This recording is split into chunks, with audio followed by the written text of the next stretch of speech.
Sekolah kami Permata, program Permata Sakti 2020 untuk mata kuliah pelatihan dan pengembangan SDM. Nah, saat ini seperti yang bisa kalian lihat, kita sekarang ada di Taman Eden 100 di Kabupaten Humbahas, Sumatera Utara.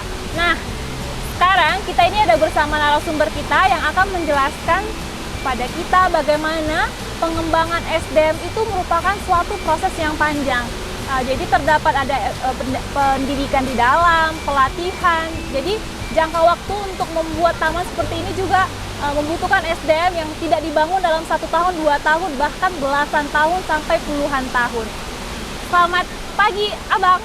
Selamat pagi, Bu. Pagi. Ini Abang dengan Abang siapa ya? Tadi kita belum kenalan. Oh, perkenalkan, Bu. Nama saya itu Henry Tumanggor. Okay. Saya di sini Taman Eden 100 ini udah bekerja hampir 3 tahun lah sebagai karyawan. 3 tahun ya, iya. 3 tahun. Oke, bisa nggak dijelaskan pada mahasiswa-mahasiswa kami bagaimana ini Taman Eden ini bisa dibentuk atau dirancang jadi bisa menjadi taman wisata seperti ini? Oh, seperti ini, Bu. Yang mempunyai wisata ini kan, Bu, sebenarnya ini tanah wilayah Taman Eden 100-nya kan, Bu. Wilayah artinya? Wilayah itu artinya kan, Bu, seperti tanah pribadi. Tanah pribadi, iya. Kayak turun-temurun gitu iya, ya? turun-temurun nih, Bu. Seperti jadi itu dia. Dari satu kakek dulu punya ini, marga iya. apa? Marga Sirait, Bu. Marga Sirait, jadi iya. ini tanah Sirait secara turun-temurun, jadi cucu-cucunya mengelola. Iya, cucu-cucunya mengelola, Bu, seperti itu dia. Jadi kalau latar belakang Taman Eden 100 ini kan, Bu, sebenarnya ini pendirinya itu kan, Bu, Bapak Merandus, salah satu anak dari Opung itu. Opung Deborah Sirait, anaknya, Deborah iya. Sirait. Anaknya Bapak Merandus Sirait. Bapak itu dulu pernah menerima Kalpataru dari Bapak Presiden SBY. Itu tahun dia, Bu. berapa itu, Pak? Kalau nggak salah tahun 2004 beliau menerima Kalpataru. Oke. Iya. Oke. Jadi konsepnya kan, Bu, Taman Eden 100 ini kan, Bu, sebenarnya berwawasan lingkungan. Cuman ada juga, Bu, diselipkan di situ diambil dari kejadian, kalau Kristen kan, Bu, kejadian 2 ayat 15. Pelihara dan kuasailah bumi, itu artinya, Bu. Jadi kalau Taman Eden 100 itu kan, Bu, artinya manusia, tumbuh-tumbuhan, hewan hidup rukun di dalam. Itu dia, Bu. Oh, pantesan tadi kita ada lihat beberapa binatang ya, ada monyet juga tadi, Iya, Pak. Itu Bu. monyet hitam, apa namanya di sini? Si Amang namanya. Si Amang Iya, masih Bu. ada di sini ya. Ah. Lalu tumbuh-tumbuhan juga berbagai jenis tumbuhan. Jadi di sini juga misalnya kalau ada si Amang gitu kita nggak boleh tembak atau nggak boleh usir ya, Pak? Nggak boleh nembak, Bu. Karena konsepnya manusia, tumbuhan, hewan Hidup rukun di dalam. Jadi Oke. Taman Eden 100 itu kan, Bu, salah satu botanik gardennya Geopark Caldera Toba. Oh, gitu. Jadi di sinilah, Bu, terdapat berbagai macam jenis tanam-tanaman. Karena kan, Bu, 100 itu kan, Bu, Taman Eden 100. Oke. Yang 100 itu terdapat 100 jenis tanaman pohon di sini ditanam secara acak. 100 jenis tanaman pohon yang ditanam secara acak. Iya. Itu dia, Bu. Oke. Lalu ini dimulai pembangunannya ini kan ini bukan setahun 2 tahun kan, pasti lama, dari tahun berapa? 1990, Bu. 1990-an Iya. ya. Dari 90-an dibangun sampai sekarang, dan aku rasa dulu ini bukan hal yang gampang ya. Jadi ini dulu tanahnya ini memang udah ada tumbuhan gini atau ditanami atau bagaimana ini dulu? Sebenarnya kan, Bu, seperti ini juga, Bu. Ada keterpanggilan, Bu. Karena pada tahun 1990, waktu itu kan, Bu, yang menjadi Gubernur Sumatera Utara, Bapak Jenderal Siregar. Oke. Kan? Pada waktu itu, kata Bapak Merandus, di kawasan Danau Toba ini udah terjadi pembebasan liar. Disingso, seperti, Bu, diambil pohon alamnya, dijual, seperti kan, Bu. Jadi kebetulan Bapak Merandus itu punya tanah di sini keluarganya. Jadi dia terpanggil, Bu. Dulu Bapak itu sebagai aktivis gereja. Karena dilihatnya tanaman-tanaman khas Batak udah punah. Jadi Bapak itu, Bu, berpikiran untuk mengkonservasi lagi. Diajaknya kawan-kawan Naposonya, ibaratnya kan, Bu, satu pemuda-pemudi. Pemuda-pemudi, Iya, diajaknya dari Medan. Orang itu di sini dulu, Bu. Dulu dia ditolak orang tuanya. Kamu udah dari Medan, udah merantau lama, kok balik lagi ke kampung, kan gitu, Bu. Terus Bapak Merandus bilang, kan ada visi, Bu.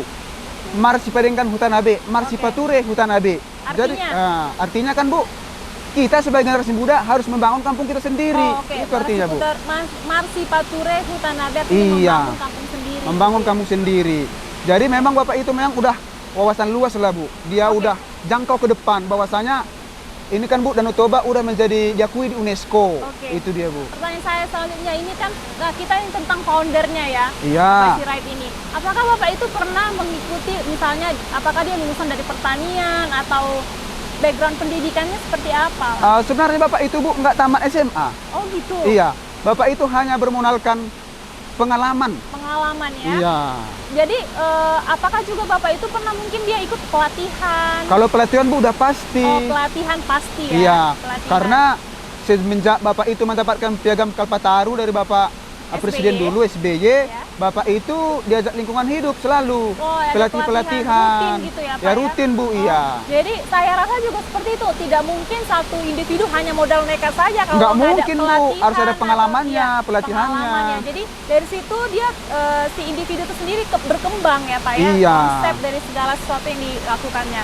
Iya, Oke, seperti saya itu, mau Bu. tanya berikutnya Pak.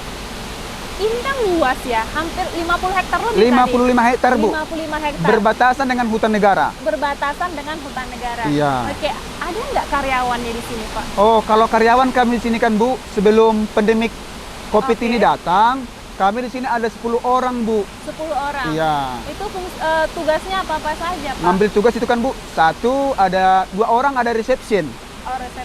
ada 3 orang di kafe, terus sebagian lagi ada Bu di produk andaliman sama Oke. pemandu. Oke. Karena kami kan Bu sini 10 orang karena ini kan pribadi yang mengelola. Iya. Jadi kami Bu di sini karyawannya joker istilahnya. Oh, joker ya. Jadi bisa mengerjakan berbagai Iya, hal. Nah, harus- itu menarik, Pak. Harus Jadi, multi-talent lah Bu namanya. iya. Jadi itu kan bisa mengerjakan berbagai hal. Berarti setiap pekerjaan yang dilakukan dilatih dahulu, dikasih Iya, diberi betul, Bu. pelatihan oleh pemiliknya gitu ya, Pak. Iya. Saat ini Pak Marandus gitu kan. Jadi Pak Marandus memberikan pelatihan lah kepada orang karyawan di sini sehingga bisa setiap pekerjaan itu dilakukan. Iya, Bu, Berapa iya. lama biasanya, Pak? untuk Kalau kami di karyawan? sini kan Bu, waktu aku basuh pertama tahun 2017, aku 3 bulan di sini Bu training. Oh, jadi dia on job training ya? Iya, di training Jadi, dulu. Oke, Iya, Bu. training dulu. Karena kan Bu, karena wisatanya berbasis lingkungan hidup, Oke. aku di training dulu pertama menjelaskan, melihat tanaman-tanaman, Oke, melihat, observasi membibitkan, ya Bu. Udah itu menjelaskan. Ketika nanti tamu datang, saya sebagai karyawan udah bisa menjelaskan Bu sama ini air terjunnya. Oke. Ini kan Bu, air terjun ini kan Bu ada batunya ini, batu Iya. metadisimen namanya. Batu apa, Pak? Batu metadisimen. Oke. Karena pada tahun 75.000 tahun yang lalu, ini waktu Gunung Toba meletus, ini Bu, menurut ceritanya, geologinya, di sana nanti ada Bu, apanya, Oke. situsnya. Ini lemparkan dari Danau Toba, terbentuklah kaldera Tobanya. karena letusan itu ya, Pak ya. Jadi Iya, Bu. terlempar batunya sampai ke sini. Iya. Oh, iya, memang jaraknya tidak terlalu jauh dari Danau Toba ke sini kan? Iya Bu, nggak terlalu Oke. jauh. Jadi ini kan Bu, kami juga pernah juga Bu ikut pelatihan, itu namanya mengenal geologi-geologi yang ada di kawasan Danau Toba. Pelatihan diberikan oleh siapa, Pak? Para wisata juga pernah. Oh, Dinas Pariwisata. Iya. Oh, Lingkungan hidup juga pernah. Oh, gitu. Pertanian juga pernah. Wow. Terus apalah satu lagi Bu, produk juga pernah. Oke. Karena kita kan Bu masuk juga di UMKM, usaha Wah, menengah oke. kecil ke bawah itu dia Bu. Mikro Karena kecil menengah. produk unggulan kita di Taman Nasional itu kan Bu, andaliman. Oke, andaliman. Mericanya orang Batak. Siap. Itu dia.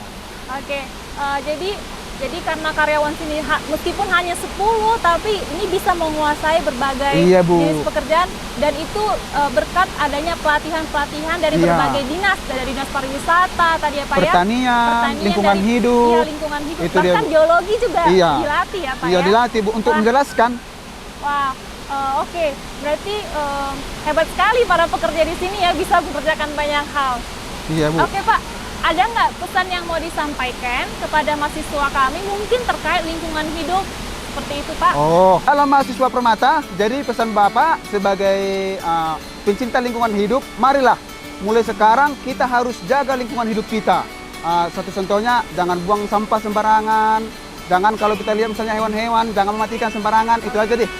Iya, itu saja Bu. Terima kasih banyak ya Pak buat bincang singkat hari ini. Sama-sama Bu. Semoga nanti kalau misalnya ada mahasiswa kita program Permata yang mungkin bisa berkunjung ke Sumatera Utara bisa hadir Bisa, di Bu, Taman bisa. Eden 100 ini. Iya. Terima kasih ya Pak atas kesempatannya. Mari Bu. Sekian video pembelajaran kita hari ini buat adik-adik kami dari program Permata Sakti 2020 yang mengikuti perkuliahan di Stimar. Jangan lupa untuk tetap belajar, cintai lingkungan hidup kamu. Bye-bye.